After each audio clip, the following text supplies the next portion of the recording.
Okay. One of the reasons I'm putting these two problems up, I already told you, was it's going to count as some form of attendance later tonight. But the quiz on this Thursday, okay, will be solving equations. Now, solving absolute value equations, solving linear equations, solving an inequality, solving. That's what chapter 2 is all about. Okay. So tonight I wanted to do 2 problems. Tomorrow night I'll do a couple more, but people were asking me a lot of good questions during the office hour before class. So that's kind of cool. But we need to go over this and do this right now. So here we go. I'll give you some more information about the quiz later. First thing I want to do is, it was in an absolute value problem, you isolate the absolute value. So the first thing we're going to do is take away 5 from both sides. Okay, that's going to leave -3 times the absolute value of 2x plus 1. Why did you take -5? Because I want to get rid of the 5. Okay, so suppose you had this 5 minus 3a equals -22. Suppose, forget this problem up here. What if I gave you this problem and said solve it? Or you had -3a plus 5 equals -22. Because remember, you can switch those around if you don't like it. So in this problem, to solve for a, you would take 5 away from both sides. You want to get the a by itself. So you take 5 away from both sides. You'd have -3a equals -27.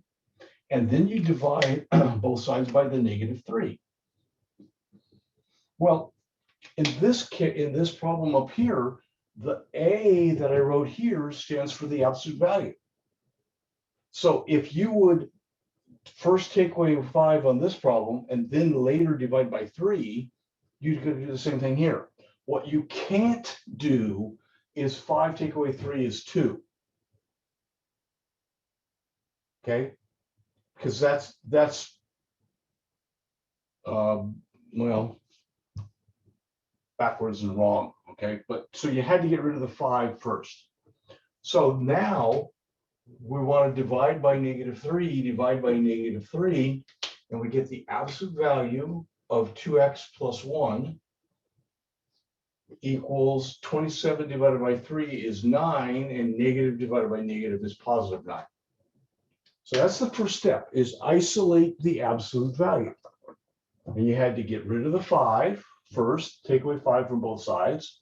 Then you had to divide both sides by -3. So finally, the absolute value is isolated. And now we go into some logic. We say if the answer is 9, then whatever was inside could have been 9, because the absolute value of 9 is 9, or whatever is inside could have been worth -9. We don't know. That's where we get our 2 answers from an absolute value equation. The quantity inside could have been worth 9, or it could have been worth -9, and that's where we get 2 problems. So we say 2x plus 1, the quantity inside could have been worth 9, I think, or 2x plus 1 could have been worth -9. I'm not sure. In fact, we have to take both of those into account. Okay, now we solve each one as a separate problem. So if we take away 1 from both sides, we get 2x equals 8. I'm going to skip a step here. Divide by 2, we get x is 4. Over here, if we take away 1 from both sides, we get 2x equals -10. Divide, we get x is -5.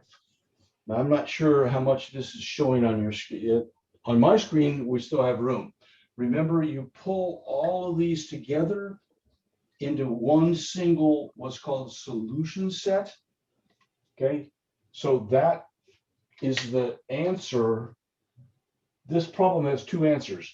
The funny braces are called solution set, and they're what mathematicians are trained to look for. Anything inside those funny braces is my answer. So I had two answers, so I put both of them inside those funny braces. So that's an absolute value equation.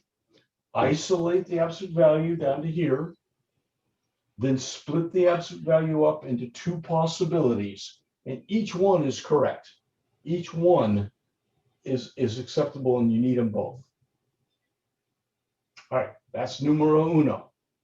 You are way less confusing than the textbook. Well, that's why they pay me the big bucks, okay?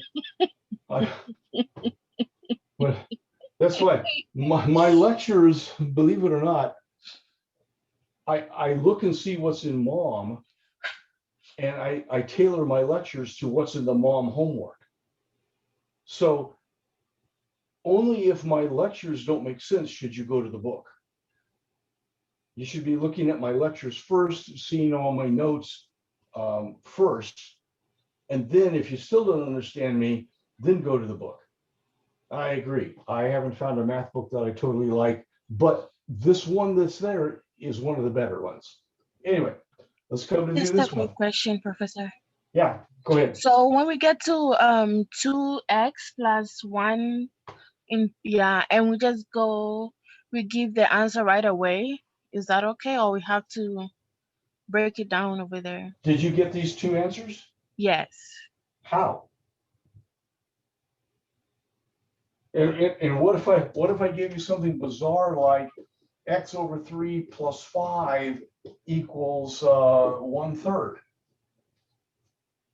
Can you do that in your head?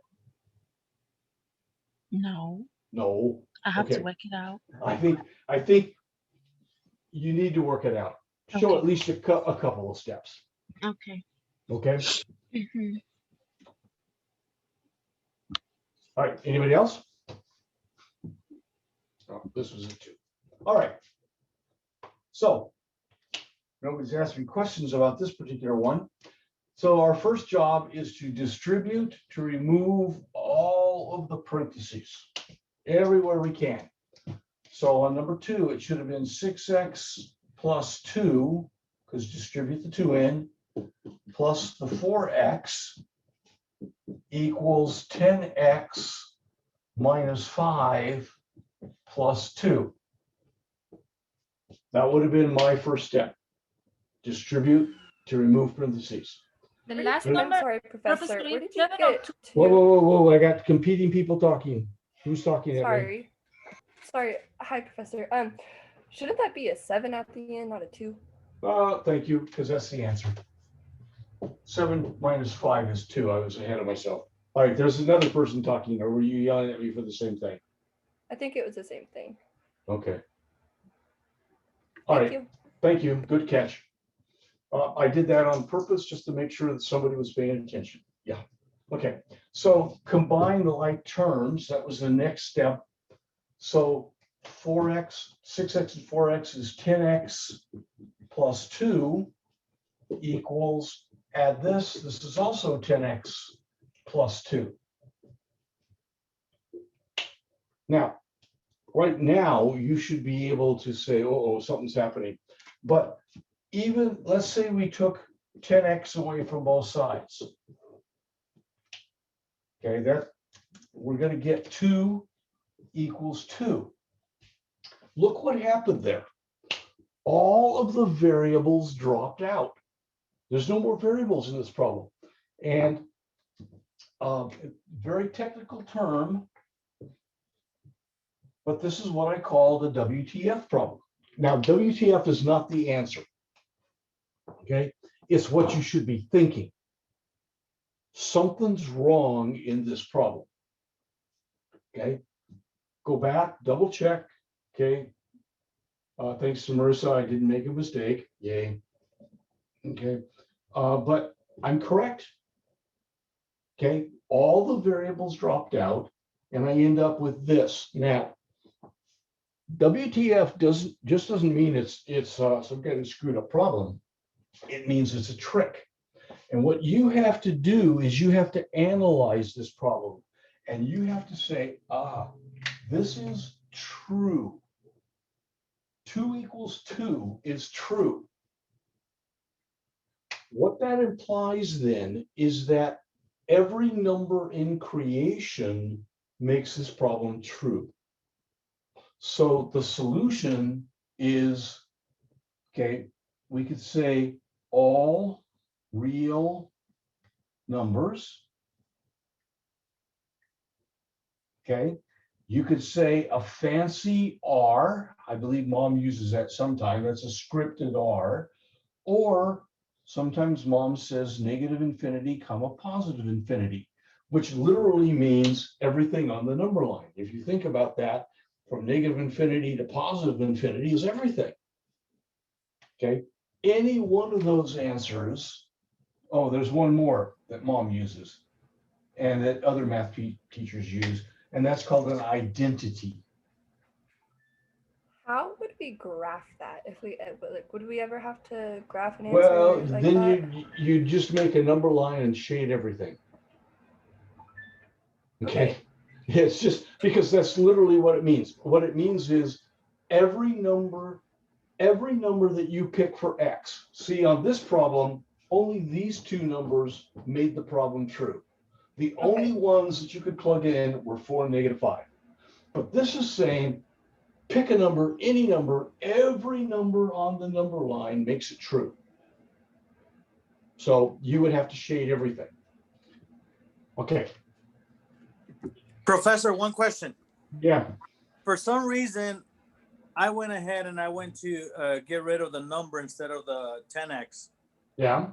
up there where you have it in orange. It's not wrong. But remember, the game is get numbers on one side, X's on the other. So you want all your numbers on one side, all your numbers on the other side. So even if you did that, can I erase this absolute value problem? Anybody? Yes. Okay, I don't hear anybody else. Yes. So, okay, all right. So let's say you were here at 10x plus 2 equals 10x plus 2. Well, right away, by the way, I kind of alluded to this. Hey, if the left and the right side are exactly the same, little bells and whistles should be going off in your head going, whoa, this is something weird is happening here. But even if you took 2 away from both sides, okay, then you get 10x equals 10x. If you keep going down, you take 10x away from both sides, because remember, you want to get all your x's on one side. So then you're going to get, 10x equal 10x is 0 equals 0. Well, that's still true. It doesn't matter what these numbers are. It matters, are they true or false? That's what matters. I don't care if you had 7 equals 7. 0 equals 0, -6 equals -6. If those two are equal to each other and they're the same, then it's true, and then it's this kind of solution. Is that okay? Thank you. Yeah. Okay. All right. Now, that brings up a really cool point. What if you were doing a new problem, and I'm not going to do the whole new problem, but what if you were doing a new problem and you did everything and you got 7 equals 3.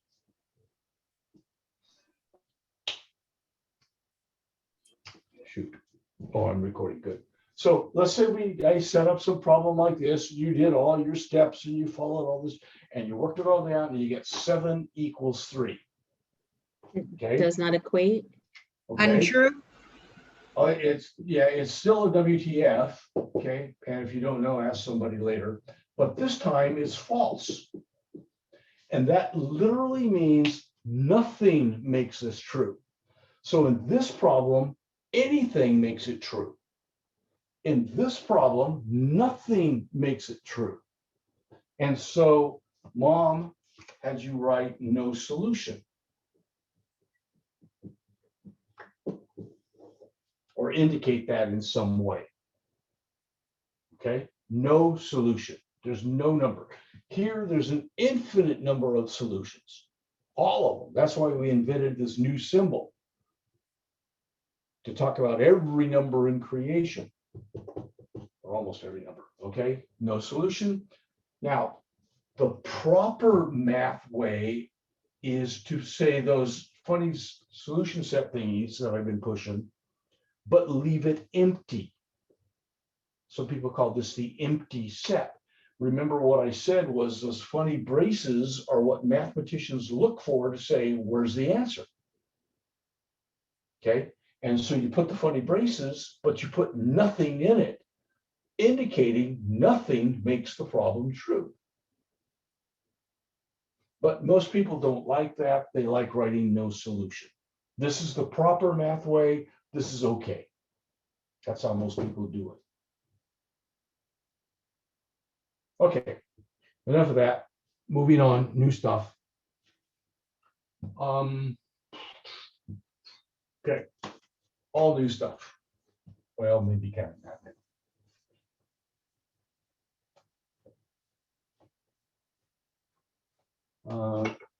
I'll put this up and then I'm going to later erase it. But oh, the Thursday's quiz. We'll have 15 questions. Okay, you'll have 90 minutes. Again, you have to be done by midnight, but that's pretty easy. And it's just solving everything. Absolute values, equations like we did tonight, inequalities, everything. Okay, so keep that in mind. 15 questions, but you'll have 90 minutes to do the 15 questions. And I'll do a few Providing more. with the answers or the full equation? You're just going to give me the answer, just like you do on the homework. Just give me the answer, and I'm happy. Okay. Okay. Later, we'll worry about showing your work. Okay. Okay. Now, okay, prepared to get your socks knocked off. This is kind of weird. Back when I introduced a function, I said it was a math rule. Okay. And we looked at something like this. F of x equals 3x plus 7. Okay. And we practiced with things like what's f of -2. And that was just plug it in and you get 3 times -2 plus 7. That's -6 plus 7, so that's 1. So f of -2 is worth 1. Okay, so a function was a rule that changed the value of the input. If you input a -2 into this rule, okay, then it changed into a 1. Cool. Okay. And we talked a little bit last week about the 3 views of a function. Okay. The 3 views of the function could be its rule, and rule also means equation. Okay. It could be its ordered pairs.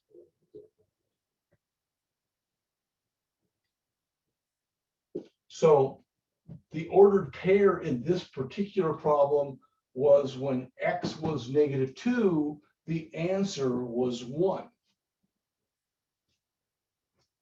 Okay, now remember, one of the things mom had you guys doing on a lot of your graphing homework is you'd say, you know, when x is 3, you'd have to plug it in, y is 7, and the ordered pair was 3, 7. Mom had you doing that on a lot of the graphing homework. She gave you a value of x, you plugged it in, you got 7, and you had to say that was an ordered pair. Okay. And then what if x was -1? Well, you plugged it in and maybe you got 4. I don't know. So you said -1, 4. That was a lot of mom's homework.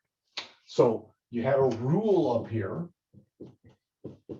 You took your numbers, you plugged them into the rule, and you got ordered pairs. And then the other view of a function is its graph. So what did mom have you do on your homework? Gave you the rule, you made the table, and then you plotted these points and made a graph. So a function can be thought of in 3 different ways, and they're all the same thing. They all represent the same thing. It's just they come at us in different ways. We have a rule, f of x equals, or we have the ordered pair, like we got over here, or we have the graph. All 3 things are a function. Well, there's also something else that goes along with a function. Okay. New vocabulary word. The vocabulary word is domain, D-O-M-A-I-N, domain. Domain represents all possible X values. Now, X values are the input. X is what you input into the problem. For example, we inputted -2 over here. Okay. Range is the other word. Represents all possible, possibly or possible Y values. Also called the output.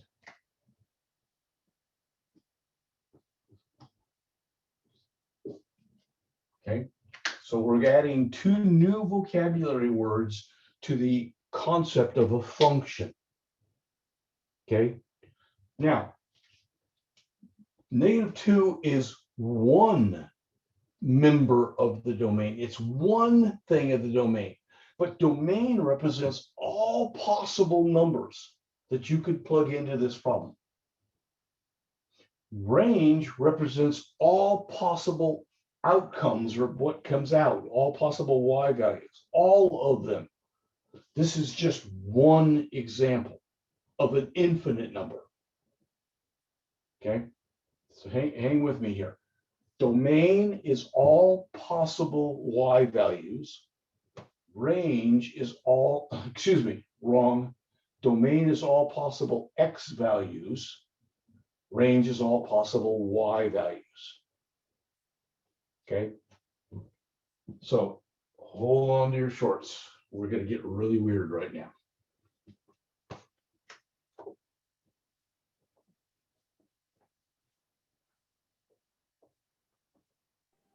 Which chapter is this, Mr. Foster?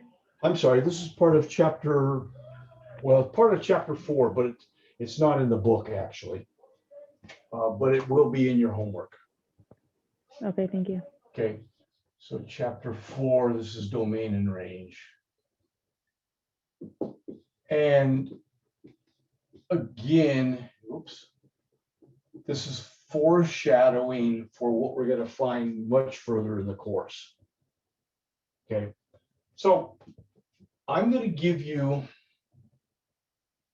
a very strange picture, like this.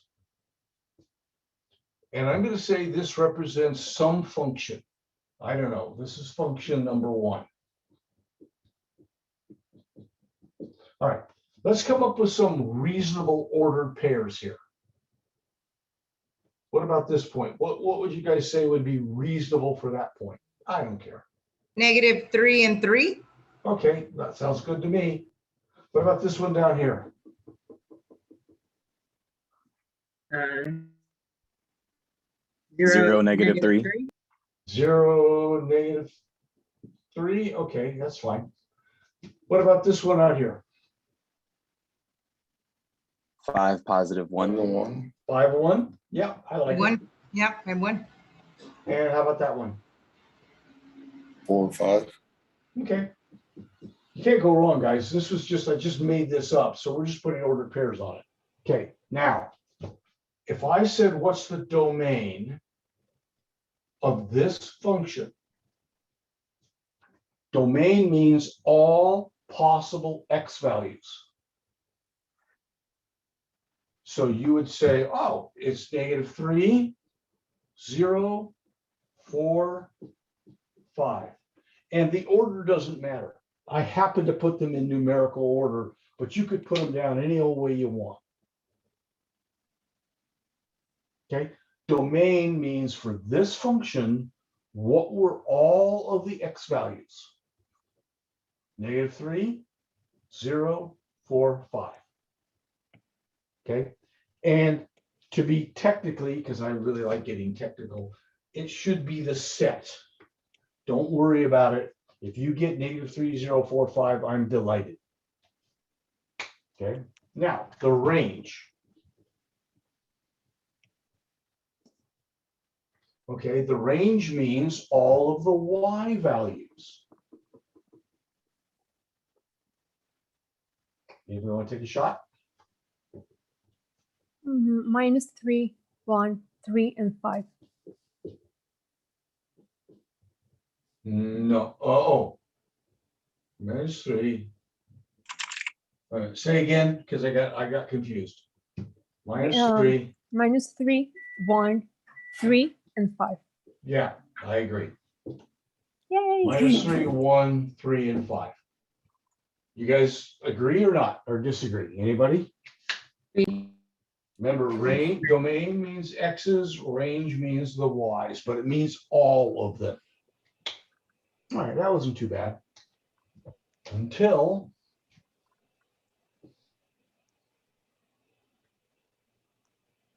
I give you this picture. Okay. And I tell you this is -3, -1. This is 5, -7. And this is 3, I don't know, let's say 4. I want different numbers there. Okay. So I'll give you a second to write that down. And I want you to think, don't shout it out yet, because chances are real good you won't get it right. Think about domain and range for this problem.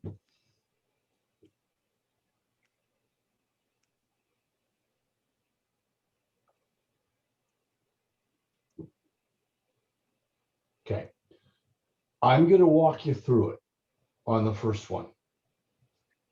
Domain means all possible X values. Okay, here's the answer, and then we'll discuss it. Domain.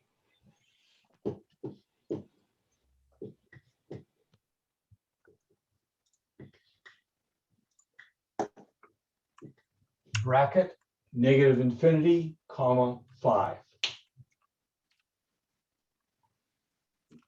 Okay, here's the range.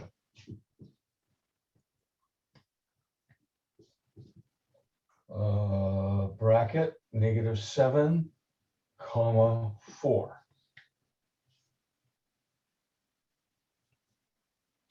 Okay. First thing we need to look at. This picture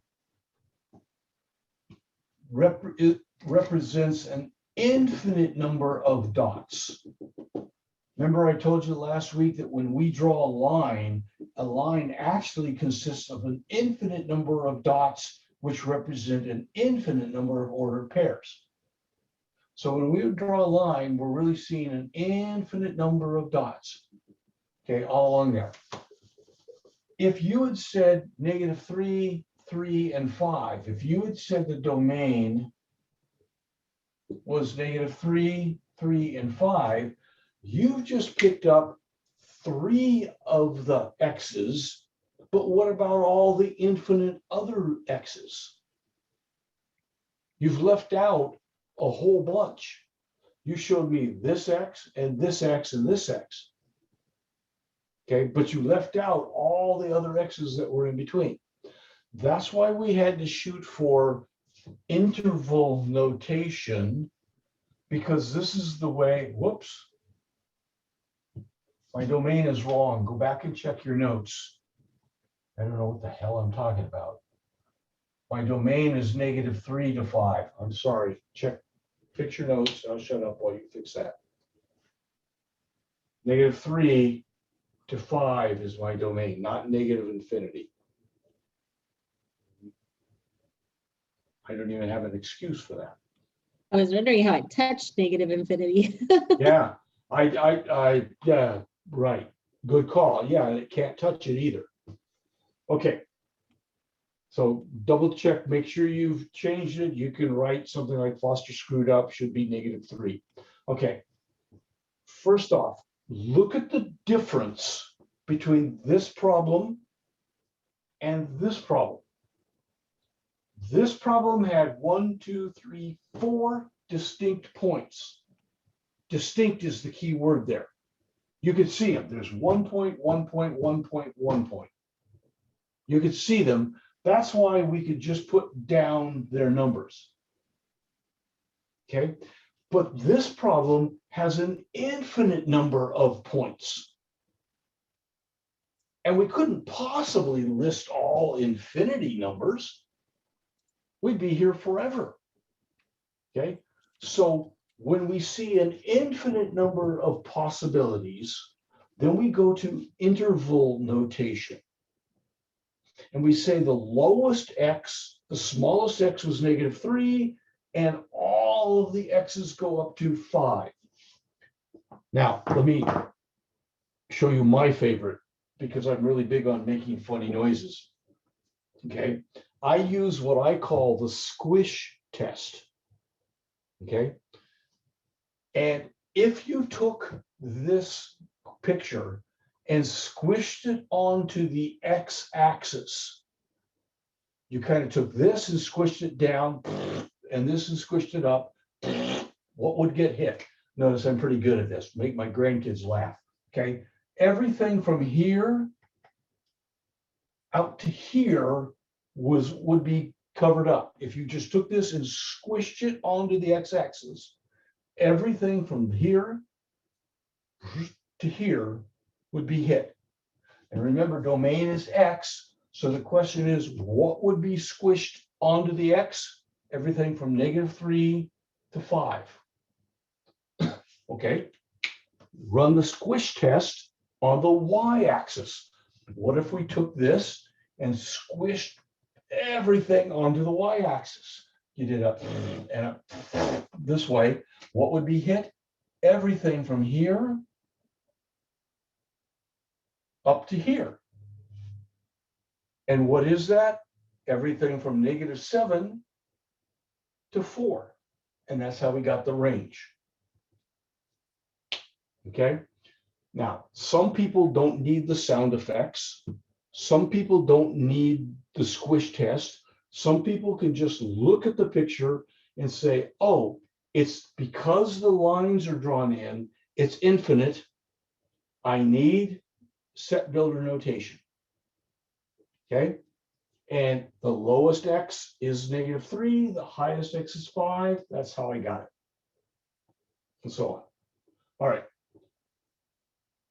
So let me pause. I'm going to do a couple more of these to let you get practice on these. This was a function with what we call discrete points, individual points that you could actually see them. This is a function where it has an infinite number of points. And so you have to come up with a new way of describing domain and range. Any questions?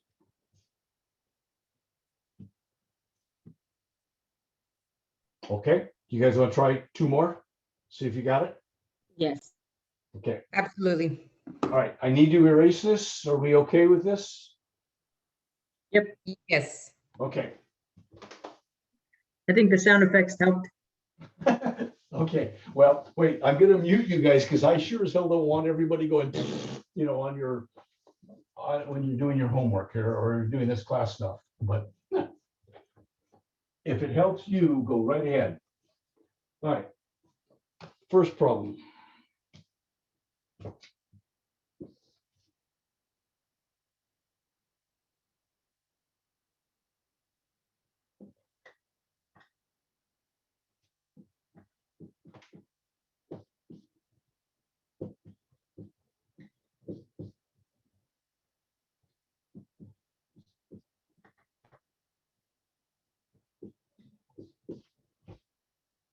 problem number one.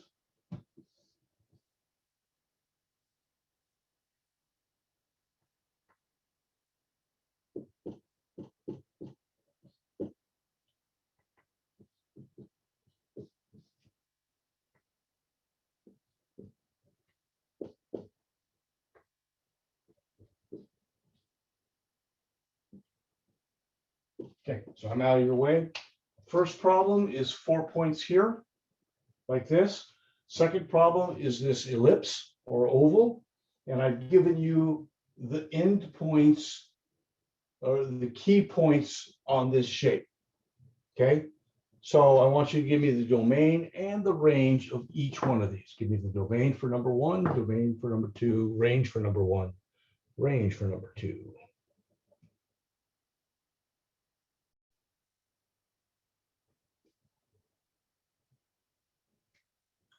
Okay, so on this one, my domain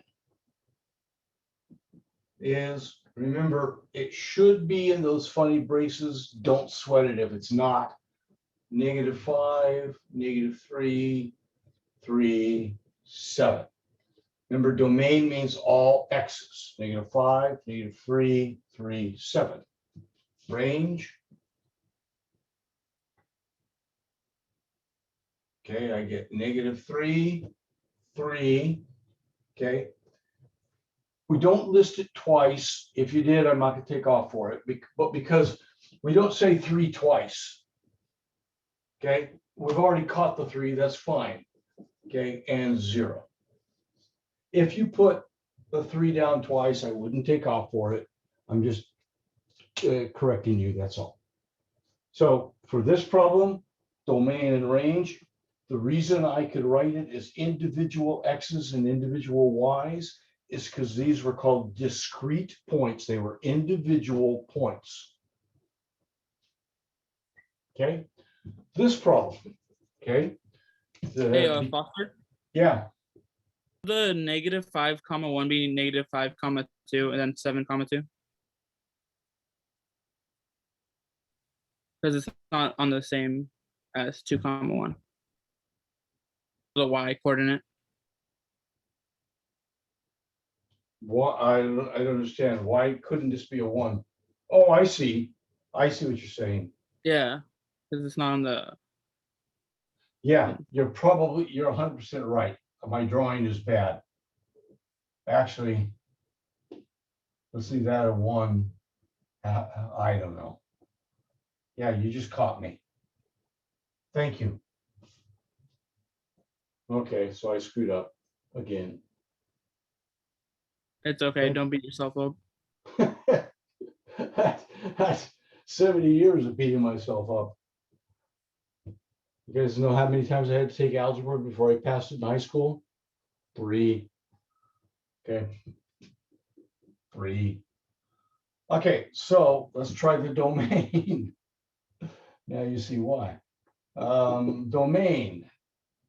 Okay, because it's an infinite number of things, my domain is going to range from -5 all the way up here to 7. If I squish the whole thing onto the x-axis, it'll be from -5 to 7. So I have bracket -5, 7 bracket. Okay. The range. Okay, again, take this thing into the y-axis. So what's covered?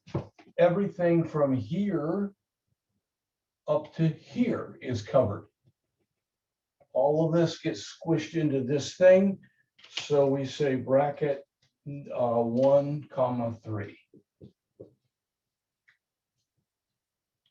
Is that okay or not okay? Does it matter how you write it?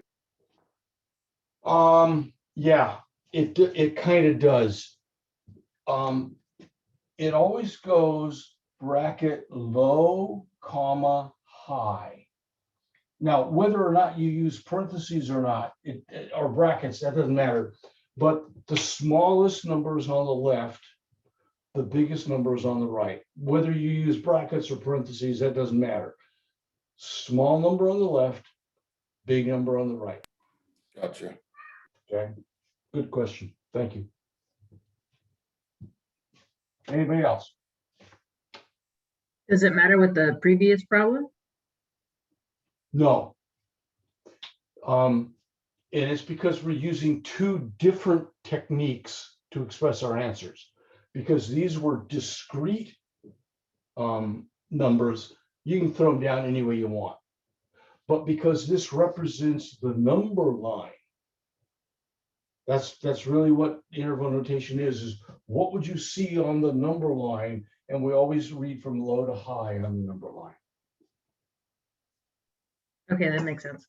Okay. All right, one more of these. One more, and then we'll move on to a new topic. This is still chapter Excuse 4. me, can you explain about 1 and 3 for rank? Yeah, okay. Range means Y values. So when I'm looking at this, my lowest Y value is a 1. My highest Y value is a 3. Okay. Oh, And okay. okay, you got it? Okay. And because these are all dots, we know that it includes everything in between them.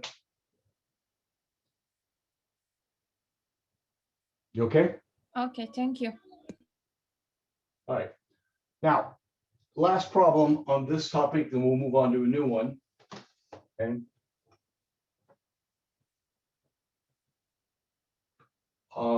I'm going to give you this. It's called a parabola.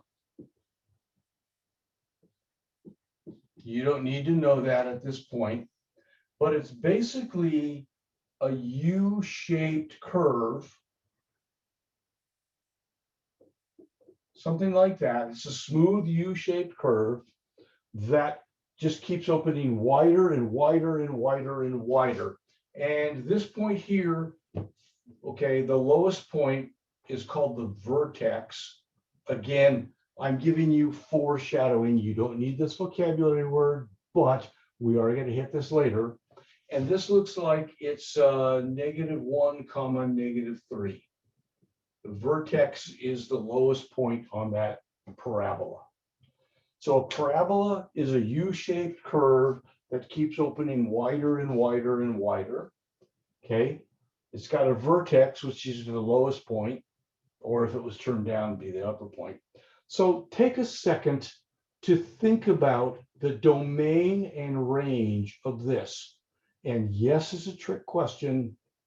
Okay. And yeah, I'm trying to confuse you a little bit. So write down your parabola and then guess at the domain and the range.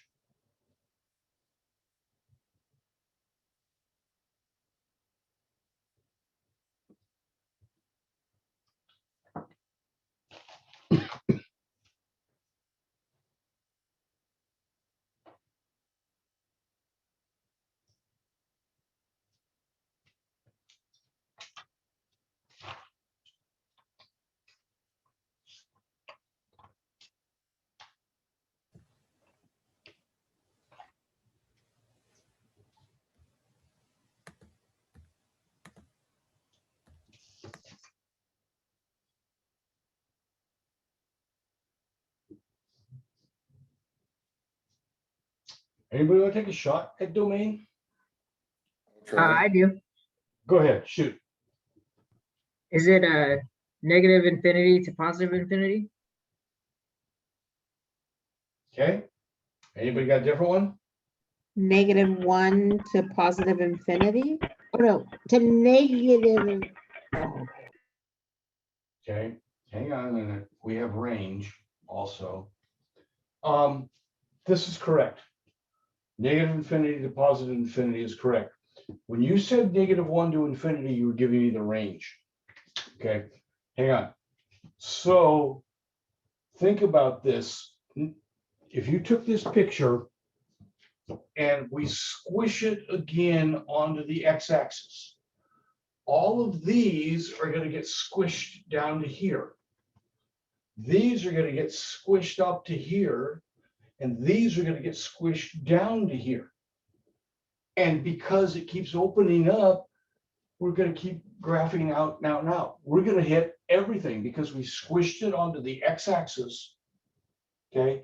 And we look at that, we go, everything is covered. That's how you say everything. Negative infinity to positive infinity. You can also, again, you have to read the directions. You can get by with that fancy R. That's an R, believe it or not. Let me try it again. Fancy script R. Okay. The domain is all real numbers. Okay. Now the range is the Y values. So what's happening on the Y values? Everything from this point up is being covered up.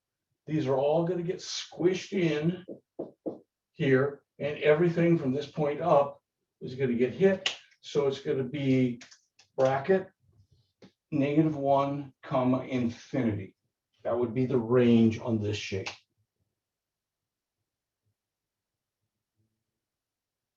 Now we'll practice more and more of these over the next week or so, but that's the concept of domain and range and how it ties in with a function.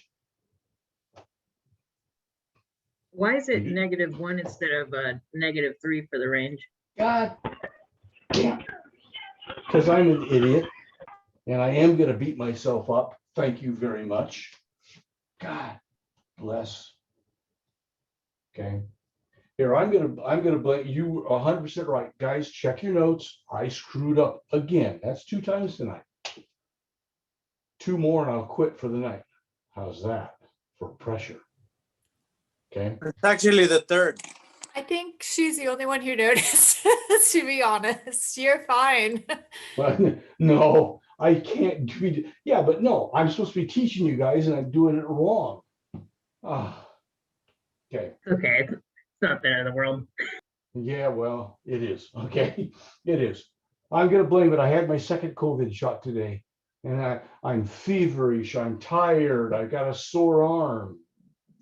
No, but I'll use those as excuses. 2? What? Yeah. What? You got the vaccine? Number dose. Yeah. Oof. Yeah. No, so far I've been really lucky. No symptoms? No symptoms at all. Fine. My wife got the Moderna. I got Pfizer. She got the Moderna. She got number 1, and she had a really sore arm. Really sore arm. Yeah, that's what Moderna comes with side effects. Yeah, it looks like it does. So I just got lucky. I mean, I just started calling up, going, "Hey, I'm old. Give me a shot." And I got in at Chula Vista, and they just happened to be doing the Pfizer. So I said, cool, do it. Cool. So anyway, so Well, I where am I? expect some effects starting from tomorrow. Oh, thank you. Yeah, okay. I get so I'm gonna lay awake all tonight thinking that, oh my God, she warned me about tomorrow's side effects. Yeah. Thank you. Thank you for ruining my night. Okay. Okay. Now we're gonna go chapter 4. Last week, this is a whole new topic. Okay, whole new topic. Okay. Last week in chapter 4.4, okay, we introduced the concept of slope. And we said slope uses the lowercase m for slope, and it uses this formula, y sub 2 minus y sub 1 over x sub 2 minus x sub 1. Okay. Bing bong. Okay. And so we calculated the slope. So real quickie review. Suppose I want the slope of the line that goes through these points, -7, 1, and 9, -2. So this is just a sample problem. Try and find the slope of the line that goes through those 2 points using that formula. And by the way, that needs to be put in Mitch's Quizlet things. I don't know if it was, it might have been already, but that's a key thing that you guys need to memorize.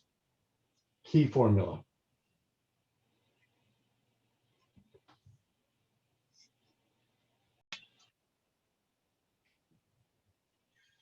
So sticking in second y minus first y, second x minus first x, notice the double, the minus minus and all those things with positive negative numbers.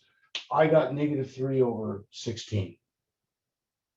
Is that okay with everybody? Did you guys get that also, or did you get 3/-16?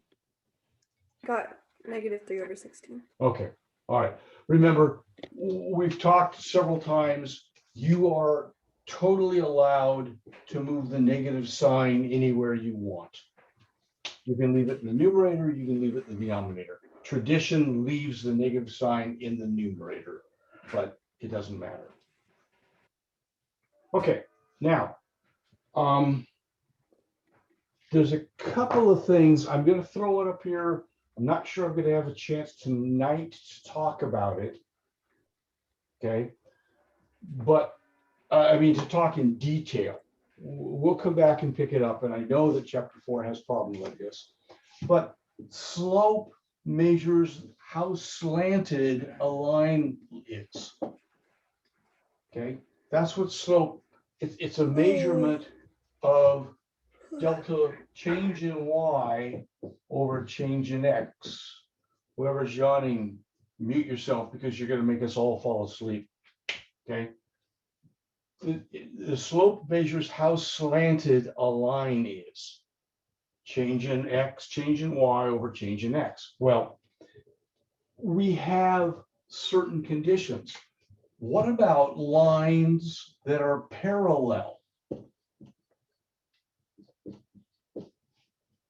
What if we happen to have two lines that are parallel to each other? They have the same slope. The slopes are the same. If the two lines are parallel, then we say the slopes are equal or the same as each other. Okay, so I'm getting ahead of myself. Okay, but what if this line had a slope of 3/5? This top one. What would the slope of this line be if I told you they're parallel? 3/5. 3/5. Yeah, that's easy. Okay, so parallel lines, the slopes are the same. Now, the next condition that we worry about is, okay, let's take another line. Here we go. What if the lines cross at a right angle to each other? They make a 90-degree angle with each other. The slopes are opposite? Almost. Okay, first we call these perpendicular.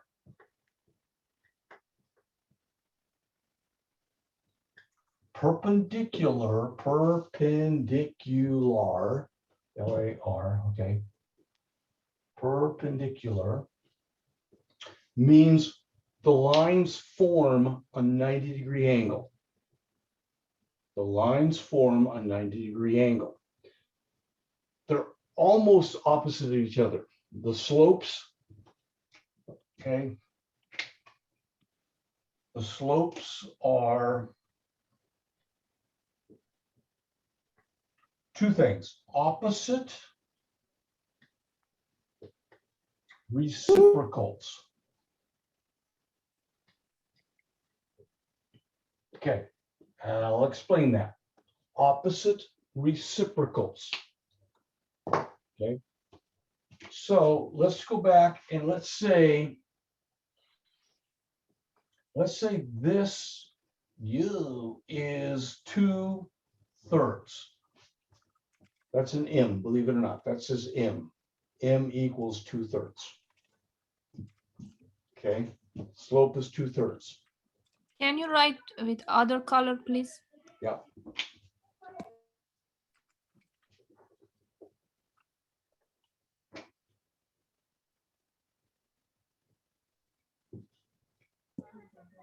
Is that okay? Yeah, thank you. Okay, m equals 2/3. The opposite reciprocal. Now, reciprocal means flip it upside down. Opposite means turn it from positive to negative or negative to positive. Opposite means turn it from positive to negative or from negative to positive. Reciprocal means flip it upside down. So this one would have a slope of -3/2. Okay, and again, it doesn't matter where you stick the negative. Again, tradition says put it in the numerator, but it doesn't really matter. If this was 2/3, the opposite reciprocal. Opposite means if it was positive, I make it negative. Reciprocal means I flip it upside down.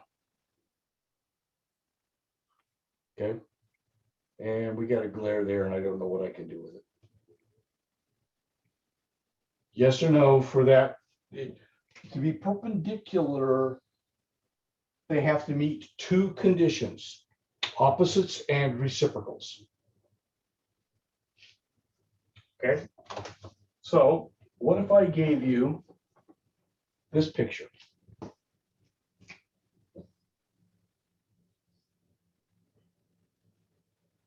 And I told you this line is, the slope is -5/2. I want you to do two things. I want you to draw a perpendicular line to this. Okay, and I want you to tell me what its slope is. So draw a perpendicular line to this line and tell me the slope. Let's pause.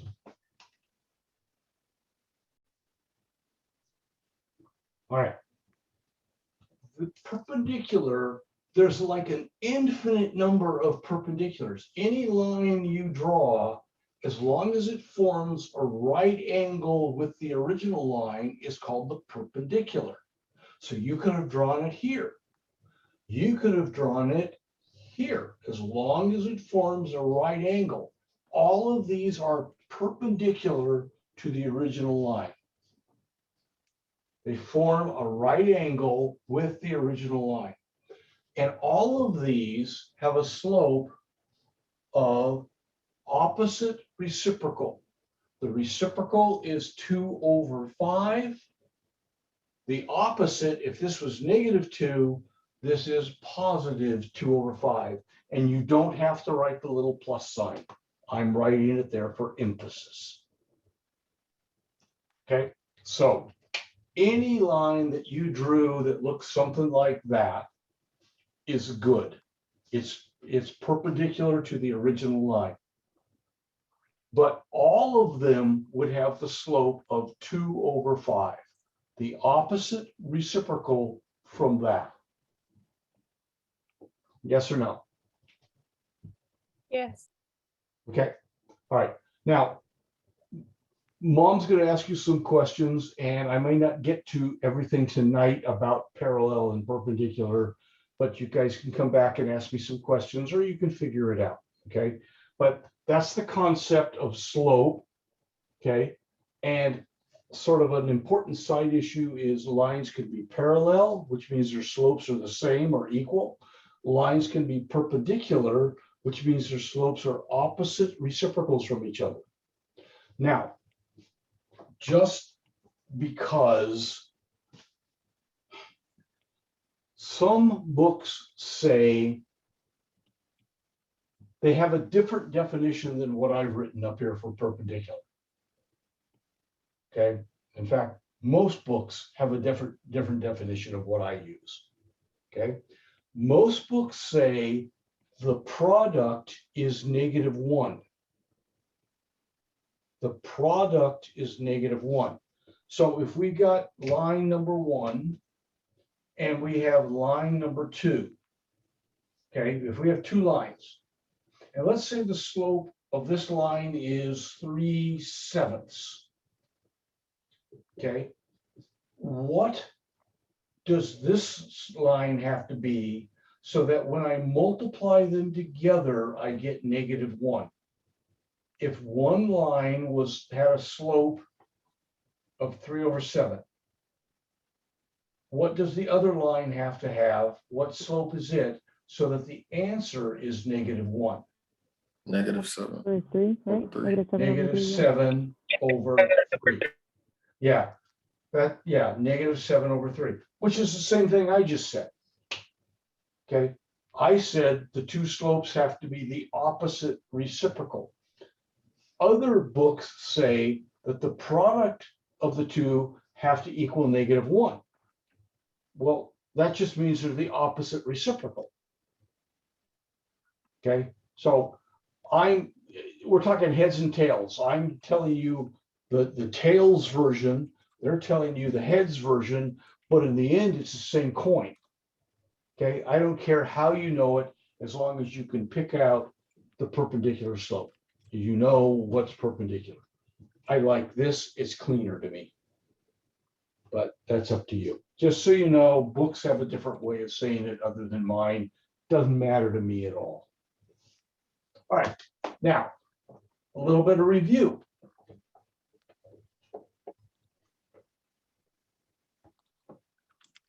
Way back at the start of chapter 4, okay, we talked about graphing lines. Okay, and we started with, okay, we're going to make a table of values. And that's going to give us a bunch of ordered pairs.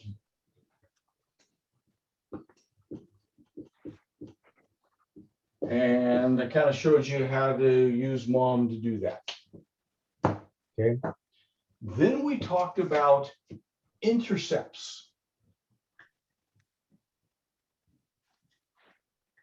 Remember, intercepts are where X is 0, you plug it in to find Y, or when Y is 0, you plug it in to find X. Those are called the X and Y intercepts, but those are also ordered pairs.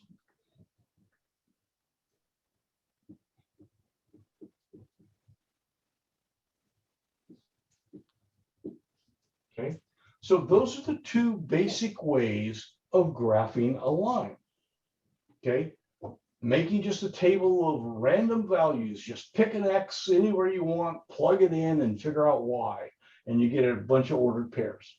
And again, your mom homework was real big on that.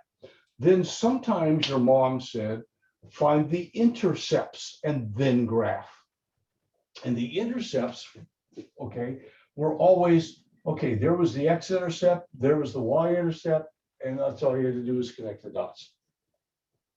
Much easier. Now we're going to talk about a trick way, a third way of graphing lines, and that is using the slope plus a point in order to graph lines.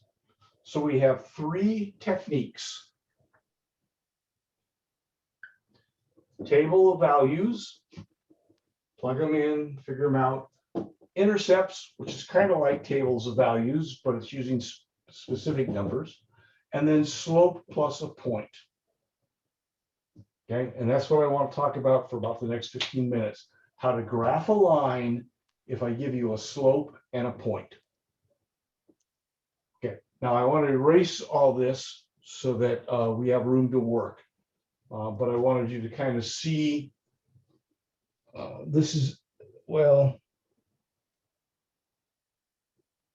this is still part of section 4.4. Section 4.4. Okay, so I know some of you are busy scribbling this stuff down. Can I erase, or do you want me to wait a second? These are just an overview. I haven't done a problem yet. You're good. We okay? Nobody's gonna yell at me? All right.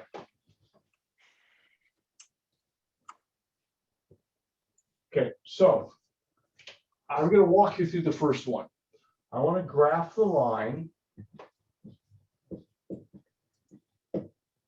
where slope is, oh, let's say 2/3, and my point is, I don't know, 1,5. So this is kind of what you're going to get on some of your mom's homework.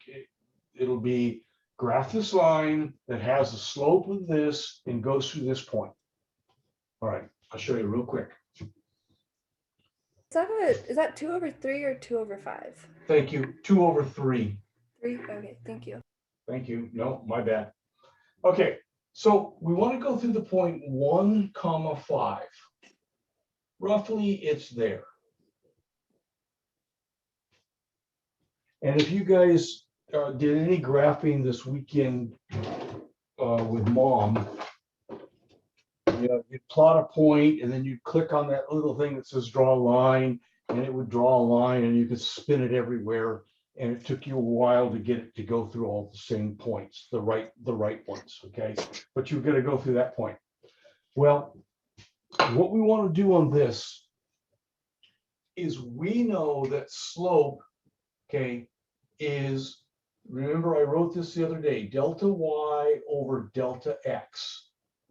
Does anybody also remember another saying to help you remember slope? What else represents slope? Anybody remember from their days in high school math? Rise Isn't it over. rise over run? Yes, it is. Rise over run. Okay. Okay. Which is what I call delta y. How much up and down does it go? Delta y is the rise. Delta x is the run. Delta meant change. It was the Greek letter that we use in math and science to represent the word change. So rise over run. So from this point, I'm going to rise to 1, 2, and I'm going to run 3. 1, 2, 3. Okay, so look what I did. I went up 2 over 3. Rise 2, run 3. Now, what is that ordered pair? What's that ordered pair? What, comma 7? 4,7. How'd you get that? Added. Yeah, okay. All right. It's such a simple statement. You're going, what do I do? Yeah. Look, when you rise 2, who's changing? When you go up 2, is your X changing or is your Y changing? Anybody? Why? The Y is changing. So your Y started at 5, it went up 2, so your new Y is going to be 7. Okay. When you go sideways 3, your X's are changing, but your original X was 1, and 3 more make 4. So if you were on mom, okay, you'd click on that, click the little thing that says, I'm going to draw a line, and remember it spins everywhere. You can make it go anywhere you want until it goes through the point 4, 7. Okay, and then you connect the dots.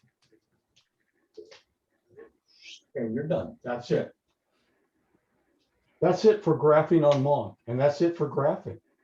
If we have a point, you start at the point, and then you use the slope, but you rethink it as rise over run. The top number changes how much up or down you go. The bottom number changes how much sideways you go. Okay, so I'm going to have you guys do one, and then I'm going to try and trick you. So new problem, I want you to do a slope of, I don't know, 5/2, and I'm going to go through the point -7, -3. Okay, so I thought I paused it. Okay, that was pretty dumb. Okay, so starting at -7, okay, I rise 5 and I run 2. So if I rise, I'm going to change the y value. So I have -3 plus 5, okay, is how I got 2 for my new point. Okay. My -7 is my x value. So I have -7 and 2 more. So I get -5. That's how I got my new x point. Okay.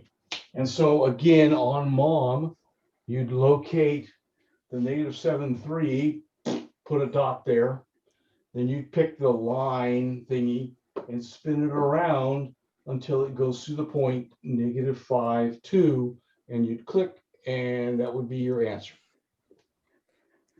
Do you Is always that go okay with to everybody? Do you always Yeah. go to the right when you run? Okay. That's correct. Yeah, my next example is going to, Like, would we ever go backwards? yeah, we If will. that makes sense. But think about run means X's. So positive is that way. Yeah. Okay. And positive Y's are up that way. That's why we went up and over. What you're asking, okay, without realizing it, is what happens if there's a negative in there somewhere? That's what you're really asking is, do we then go backwards? And the answer is yes. Okay, and that's what I'm going to show you next. So that was a good question, good foreshadowing for my next thing. Are you guys okay with where I came up with this point? -5, 2 from here to here. Is everybody okay with that? You should be able to graph from that. Yeah. Okay, now, the question was, and it's a really good one, and it confuses students to no end. Okay. What happens if we have a slope? Well, we'll make it nice of, let's say, -2/3.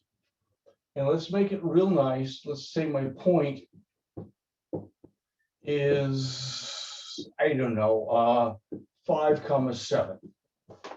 And I'm trying to make this really nice for us now before I trick you. Okay, so let's look at 5, 7. 1, 2, 3, 4, 5. Close enough there. That's good enough. 5, 7. Okay, so here's our rise. Here's our run. Okay, if we rise -2, what are we really doing? Going down. You're going down 2, but we're going to run +3. So that means we're going to go this way, 1, 2, 3. Okay, hang on. Didn't plan this very well. 5, 7. So I went down 2 over 3, +3. Okay, rise -2, run +3. So if I follow my arithmetic correctly, my new point should be 8 because I had 5 and I went 3 more over, so I'm at 8, comma 5. I was at 7, but I dropped down 2, so 7 take away 2 is 5. And that then is my line. Now, I'm not done with this problem, but that's the right answer right there. Or that's one of the right answers, I should say. So are you guys okay with my work to this point? Any questions or hesitation on anybody? Okay, then I've been kind of preaching that we could, if we really wanted to, okay, slide the negative sign to the denominator. Okay, slide the negative sign to the denominator. Okay, I'm going to have to do this. I don't know if I have a decent color. They all keep dying. What if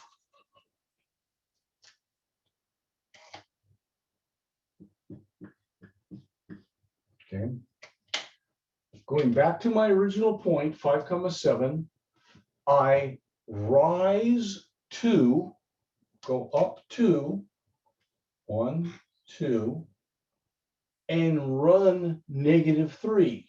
Run backwards 3. I don't know if the blue shows up or not. That's supposed to be blue. My pen's dying badly. Okay. What is this new point? If I rise to, this was my original point, 5,7, 5,7. If I rise to, this is going to be something, comma, 9, 7, and rise 2 more is 9. But if this is 5, and I run -3, okay, 5 backwards 3 is how much? Isn't that 2? 2. Okay. So what if you were doing mom? That's wrong. That's mildly, never mind. Stop laughing. Okay. What if you were doing a problem on mom and you put this point in? So this was your original point, 5,7, and you decided to put the negative in the bottom. And so you got this point. Are you wrong? No. No. No. Okay. You simply got a different point on the same line. Remember, a line is made up of an infinite number of points. An infinite number of points. So because you chose to put the negative sign in the bottom, you got a different point, but you created the same line. Okay, and so your graph has to be correct. But Okay, yeah. negative be in the middle. What should? What if you mean? What if your original number was a negative? No, the Oh, you right. can't do it. Yeah, okay. What if? Okay, I hear what you're saying. What if you did that? Put the negative right flat in the middle? The Yeah. answer is don't. Oh, okay. Mathematically, it's correct. Mathematically, you can, but that makes graphing very difficult. So for graphing, choose your negative to be either in the top or the bottom, not in the middle. That's not wrong. It's just really hard. Okay. Okay. Good catch. I like that. All right, you guys want to try one more with the negative slopes and get both points? See if you can get them. Yes. Okay, so let's try a slope of -5/7, and let's take the point of -3, -1, and this time I want you to find both of the other points just for practice. In reality, you only have to find one or the other. One or the other in reality. But for practice, find both of these right now. Let's see if I can pause it this time.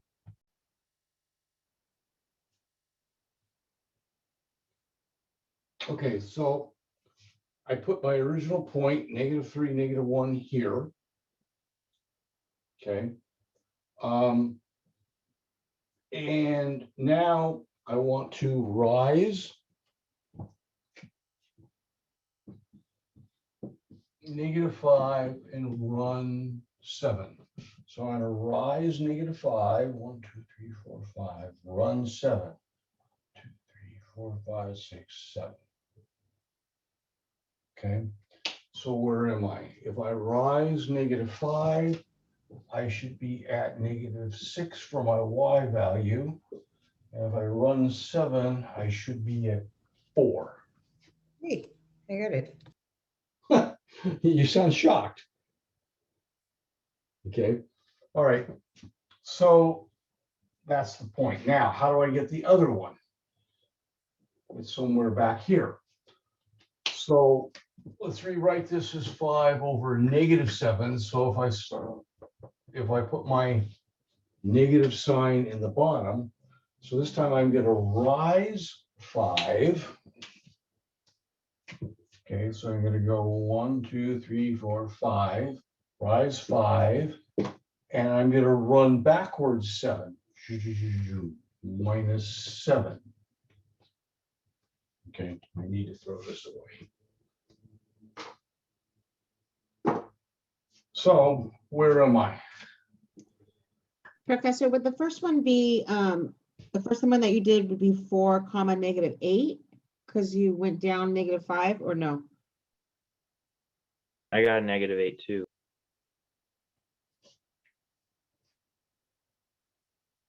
For the -3 to rise -5 would be -8. You mean back here or? From the -3, how you went down 5? No, because I'm going from down means the Y value. Oh, right. Okay, thanks.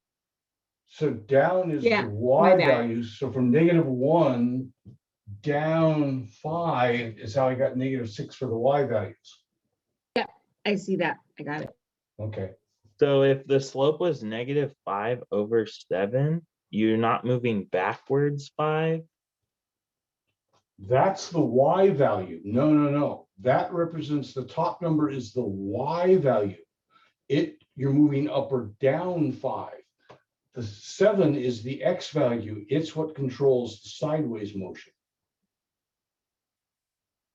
Okay.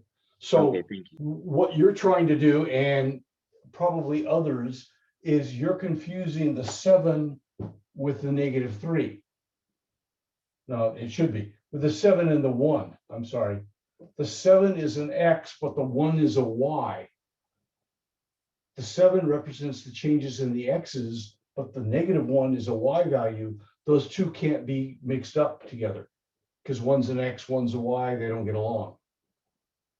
Okay, so you have to go So when X. you're writing the fraction with one number over the other, the top is the Y and the bottom's the X. Got it. Right. Think of it this way. This little poem, Rise Over Run. Think of rise, wine. I can't speak. Rise rhymes with wise.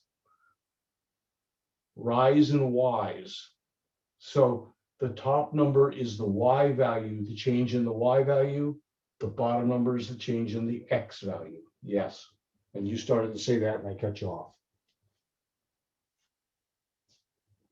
But I'm back to here. Wait a minute. If I take 7 away, so this is -10,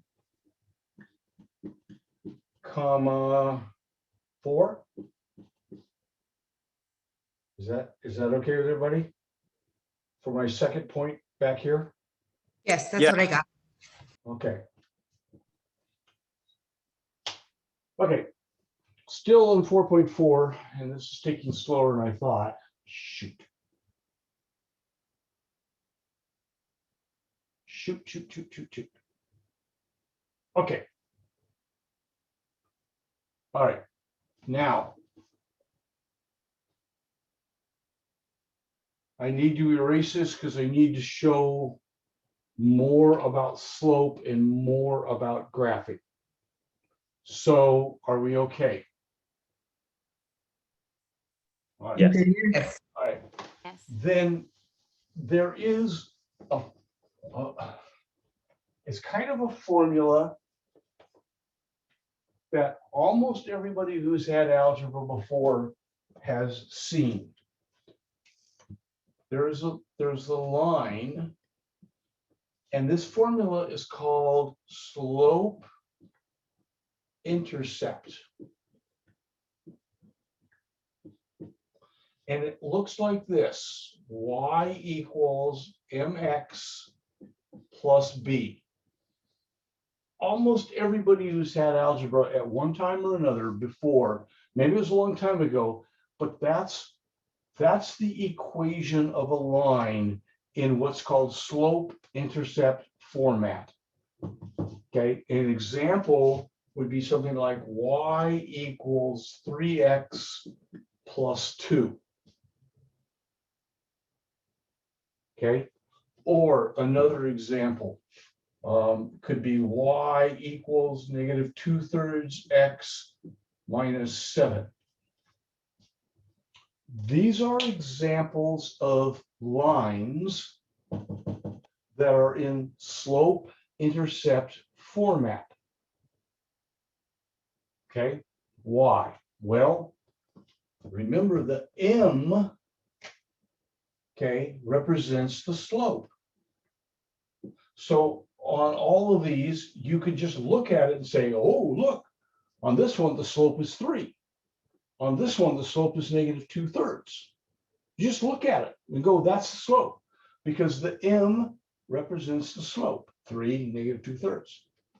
The b value is also called the y-intercept.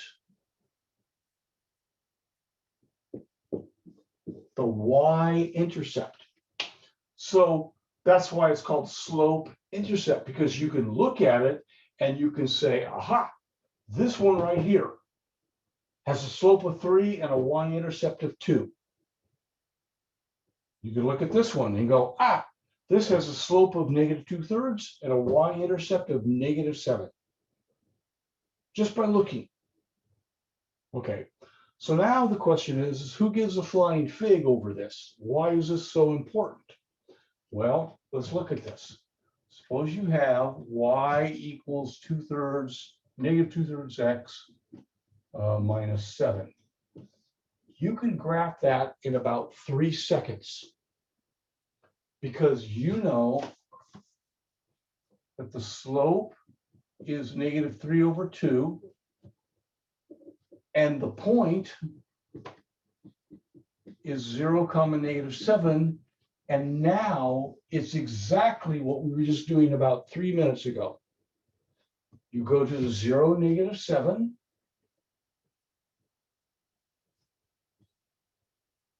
Okay. And then you use the rise over run.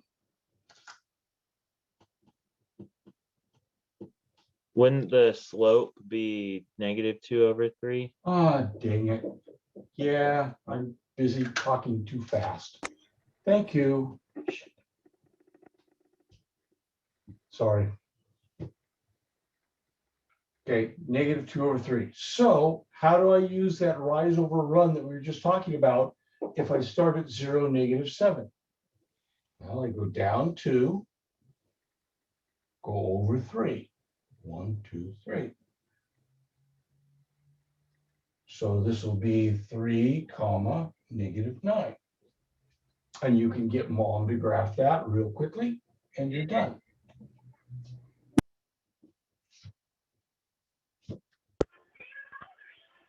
Will x always equal 0? Yes, on a y-intercept, x will always equal 0. That's the beauty of this format, this formula. X will always equal 0 for the intercept. So on this one, let's look at this, and then I'll have you guys do one on your own. Y equals 3x plus 2. This other one. Okay, now this is a little bit tricky, so watch carefully, put a star in your notes. The slope is 3, but wait, that's wrong.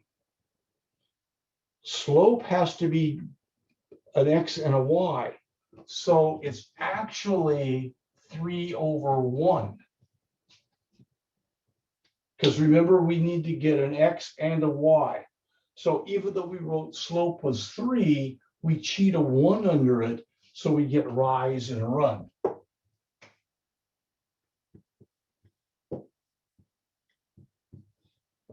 Okay, our point is always 0, comma, that number 2. The y-intercept is always 0, comma, that number. So real quick sketch, we go to 0, 2, is right about there.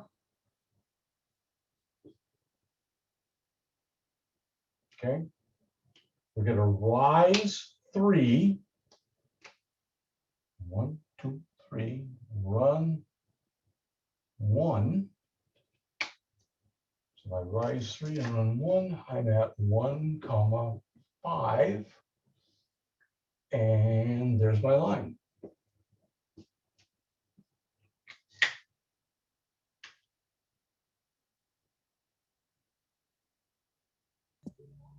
So on your Quizlets, on Mitch's Quizlets, or on you guys' notes, okay, you need to know this vocabulary word, slope intercept of a line. This is the general formula, y equals mx plus b, where m is always the slope. So m is the slope, and 0, comma b, b is the y-intercept. And if you know that information, that means graphing this line real quick. It's just what we were doing before, but you're just picking information right out of the equation. Okay. Now, darn it.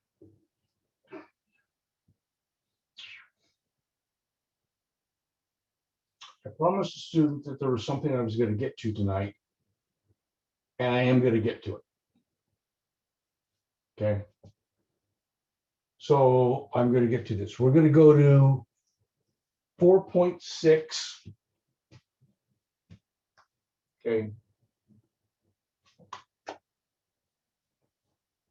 And this will be the last topic of the night, but it can get a little messy. We'll pick it up tomorrow in more detail.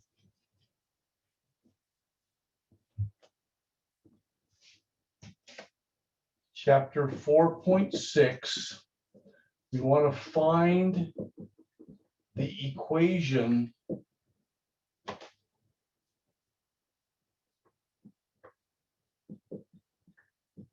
of a line.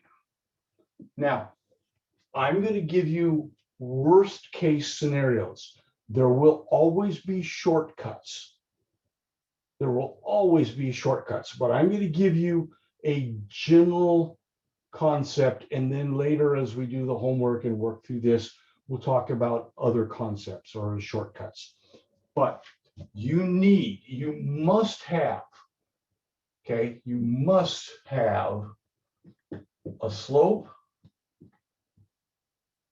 plus a point,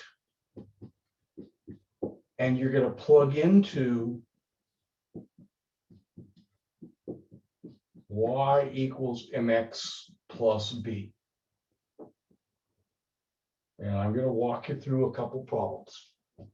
Okay, so whenever you see these instructions, find the equation of a line, you've got to have a slope and a point. The problem, I have to give that to you. Now I can hide it from you. Okay, and all kinds of words and all kinds of tricks, but I have to give it to you. If I don't give you that information, you can't do the problem. But once you have that information, then we're going to take those two pieces of information, plug into this formula. We're going to solve for b.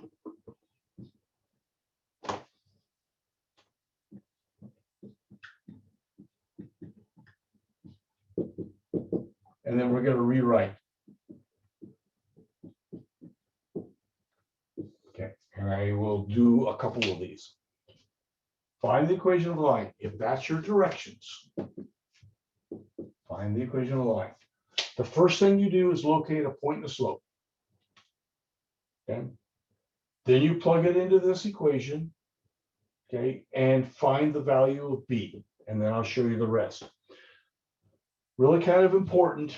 This utilizes, you might get fractions here. So you need to know how to use your calculator to add or subtract fractions. Or you need to go back and practice how to add or subtract fractions. So let me do a problem. Find the equation of a line. Find equation of line. EQ is my abbreviation for equation. That's just me. Okay, I don't want to write out the whole word. That has slope of, let's say, 2/3 and goes through the point 7, -1. I just made this up. I have no idea how nice or how ugly it's going to be. Notice I'm not saying graph it. I don't say graph it.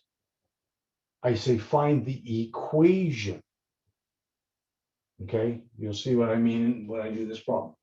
So the first thing we do is we go, do I have a slope? Yeah. Do I have a point? Yeah. So that's the first thing you do. You identify the point and the slope. Then I said you plug it into this. So here's our formula. Y equals mx plus b. What can I plug in? Well, the y value is -1. Equals. The slope is 2/3. The x value is 7 plus b. Now I'm going to stop for a second while you guys catch up.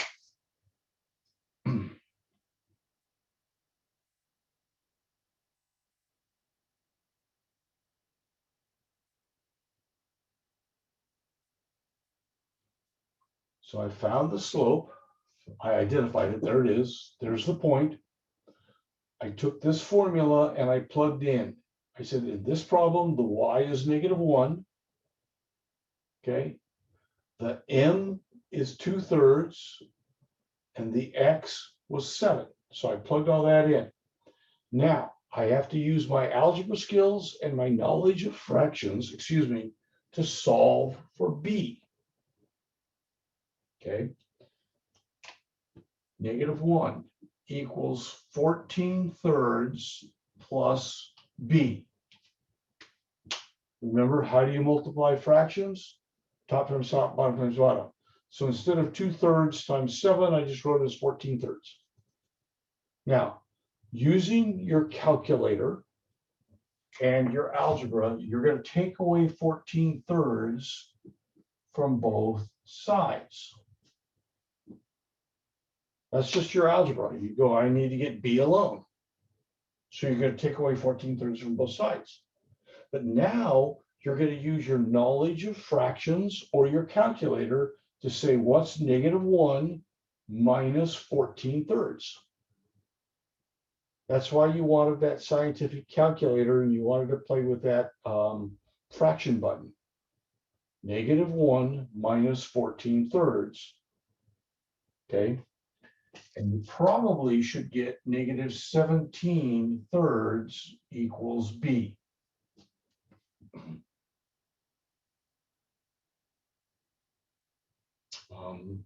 Or your calculator might put it as 5 2/3 negative. This is better. So now we're ready to finish. This is it. We're almost 99% done. We figured out the b. So here we go. Our answer, the final answer for this problem is y equals 2/3 x minus 17/3. That's the equation of the line. It has a slope of 2/3 and it will go through this point. That's a guarantee. Okay. And that's your answer.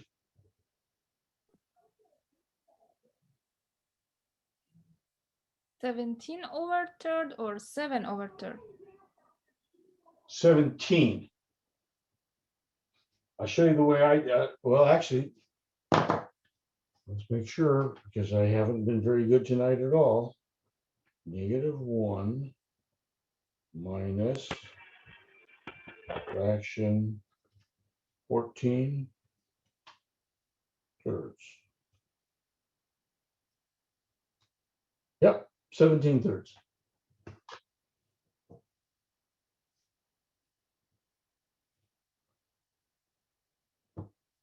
So I followed my steps. I identified the slope and the point. I took the formula, I plugged in everything I have, okay, and I tried to solve for B. And like I warned you, it's going to have fractions in it. And so you need to know how to use your calculator. For those of you, this is what I did. You're at -1, take away 14 thirds. I got a common denominator. I said, I know that -1 is the same thing as 3 over 3. -1 is 3 over 3. Take away 14 over 3 is how I got -17 over 3.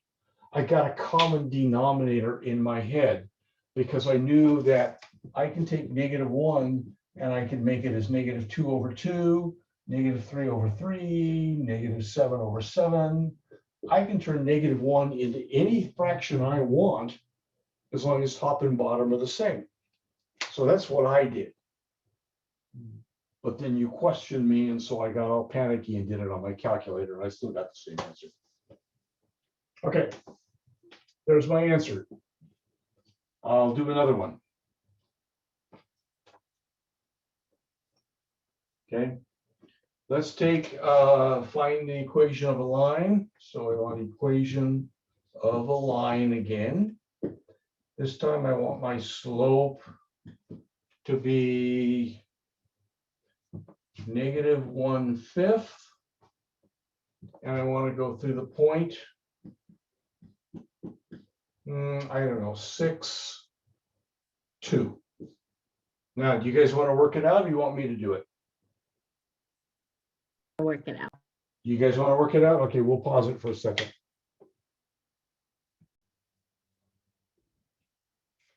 All right. So the reason I'm kind of rushing a little bit is I'm aware of the time. I'm aware also that you guys are getting pretty close to being burned out. I know we're supposed to go to 9:10. I really don't want to go that late tonight. Okay. So we start with y equals mx plus b. Plug in everything I know. I know my y value is 2. So 2 equals -1/5 times 6 plus b. Let's plug in everybody. Now it comes arithmetic. This becomes 2 equals -6/5 plus b. Again, how do you multiply fractions? Straight across. There's that invisible 1 underneath the 6. This time, it's -6/5, so I'm going to add 6/5 to both sides. So if I use my calculator, or I can show you guys some tricks later, but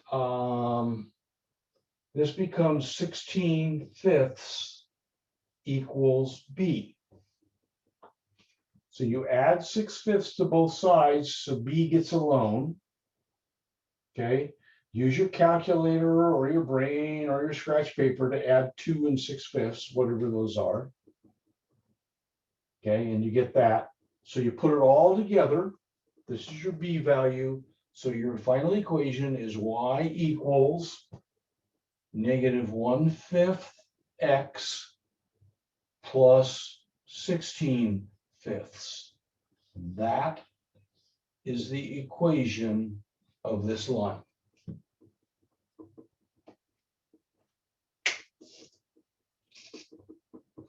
Questions?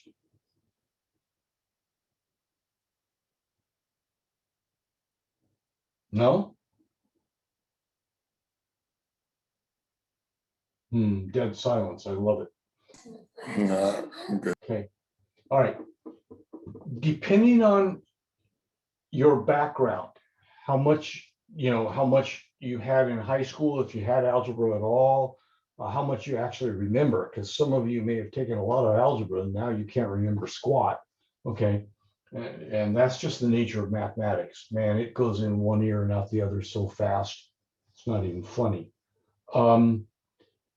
There are other techniques that are taught to find the equation of a line. Okay. I tried, there's a much easier one than this, in my opinion. And I tried for years to teach students this much easier one. And they fought me and they fought me and they fought me. And they said, no, this is what we learned in high school and this is what we're going to do no matter what you say. And I finally just gave up. Okay. This is the way that I would say 95% of the world finds the equation of a line. Okay. I have my own way that's easier, but this is what the majority of the world uses, so I'll stick with it. You guys want to try one more and then call it quits for the night? Yeah. Sure. Okay. Yeah. Sure. Okay. If we go to one of your office hours, will you show us that way? Yeah, or if you stick around after class tonight, I'll show you that way too. Okay. Okay. Yeah, or office hours, it doesn't matter. I mean, you don't have to stick around tonight, but okay. Oh, shoot. Okay. I want the equation of the line. Goes through the point 2, 7 and through the point 4, 1. Yeah. Okay, it's a trick question. What's missing? What have I not given you? The slope. Bingo. But you know how to find the slope. So I'm going to pause for a few seconds while you guys ponder that.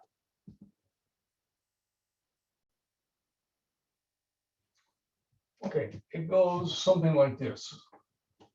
Damn you, Foster. No slope. Okay, that's your first thought. But we know that slope is y(2) minus y(1) over x(2) minus x(1).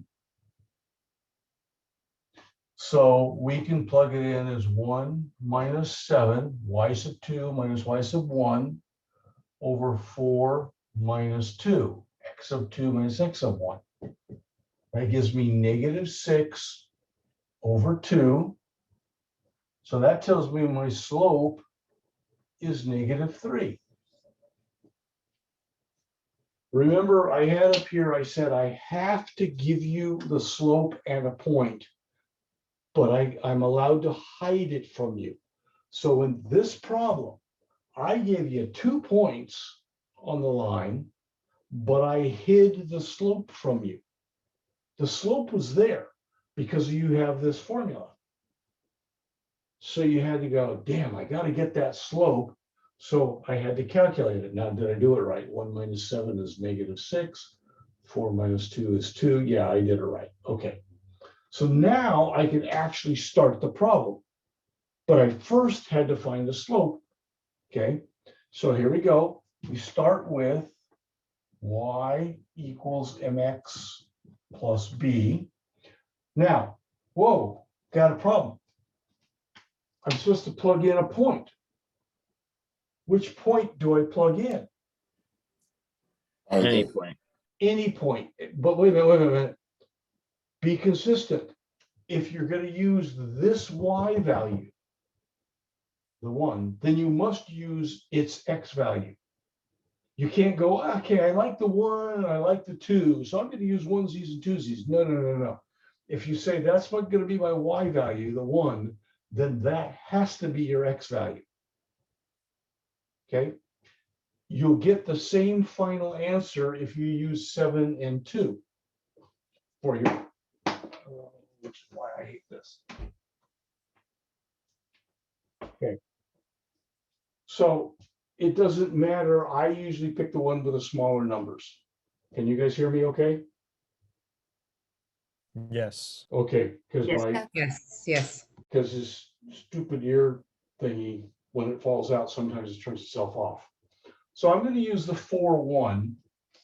I'm going to write 1 equals -3 times 4 plus b. So I'm just going to use that one because it seems easier for me. I have no idea why. So 1 equals -12 plus b. Add 12 to both sides, and I get 13 equals b. So now I know my equation is y equals -3x plus 13. And that's the equation of my line. Okay. I was going to do something really fancy to take roll, but because I've been talking so long and so much, I don't want to stress you guys out anymore. So I'm officially done for the night. If you want to stick around and ask me questions, that's cool. Okay. See you tomorrow night, guys. Bye-bye. Thank you, Professor. Thank you, Professor. You're welcome. Thank you. Thank you. Who? Oh, Patricia, did I answer your question about the homework? Are you still here? Yes, I am. And yes, you did. Okay. It definitely feels more comfortable now. All right, let me show you. Can you stick around for one quick trick? Yeah, of course. Okay. On some of those, they were showing you on all of those, they were showing you the graph, right? Okay, they gave you some graph. Yes. Right? Well, guess what? That point right there is the b value. The b value is the y-intercept. So you could just read, and there's your b value right away. Do you understand that? You don't have to do work for the b value anymore on on that particular problem. What if it's like the -17/3, for example, that one that you have down there? Well, the ones that were, yeah, but the ones that you had, I believe they were word type problems. Yes. And you could just kind of read on the graph. They were nice numbers. Okay. I will take a look at that. All right. The other thing is you can find the slope by finding any 2 points, okay, and use rise over run. So here's your y, here's your x. So you don't even have to do algebra and math. You can just count on your fingers and toes. Oh, from this point to this point, I dropped 20, for example, but I went over 7. So I have my rise and my run, and you can use your graph to read rise over run, and you don't have to do all this work. That's nice. Okay, so this is the general idea that you always use. It'll always give you the right answer. But the particular problem you were asking on had some shortcuts, which is why it was in 4.1, because there were some major shortcuts you could use and avoid all this crap. Okay, did that confuse you more, or are you okay? No, I'm good. Thank you. I appreciate it. So try those and then yell at me again tomorrow, okay? And we'll work through it then. Okay. Thank you, Okay. Mr. Foster. You're welcome. Bye-bye. We still have 11. Anybody have any questions? Yeah. Do we need to send any email